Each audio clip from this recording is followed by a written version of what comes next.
যে আপনারা এই যে এত কথা বলতেছেন, উমর আমির সাহেব, ডাক্তার শফিকুর রহমান কত যে কথা বলে আর কত যে কি করে। আমার একটাই প্রশ্ন, 1971 সালে যখন আমরা দেশটা স্বাধীন করার জন্য যুদ্ধ করি, 30 লক্ষ মানুষ শহীদ হয়, 2 লক্ষ মা বোনের সম্ভ্রম নষ্ট হয়, তখন আপনারা কোথায় ছিলেন? তখন আপনাদের ভূমিকা কি ছিল?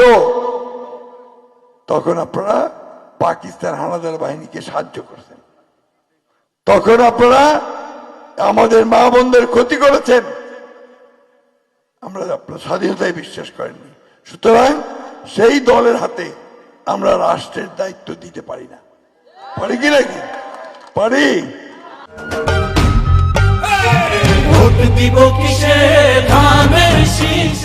তাদেরকে সরকার হতে দিতে পারি, তাহলে ভোটটা ঠিকই আমাদের ধানের শীষে দিতে হবে, তাই না? দেশটাকে বাঁচাতে। এই ধানের শীষটা কার দল? শহীদ জিয়ার দল। শহীদ জিয়া স্বাধীনতার ঘোষক, আর ম্যাডাম জিয়া ছিলেন গণতন্ত্রের অতন্ত্র প্রহরী, আপসহীন নেতা। তার এই সন্তান আজকে আমাদের নেতা। তাই ভাই সব আসেন, আমরা 12 তারিখে ধানের শীষে ভোট দিয়ে এক ইতিহাস সৃষ্টি করি যে ঠাকুরগাঁর মাটি ধানের শীষের ঘাটি, জামালপুরের মাটি ধানের শীষের ঘাটি।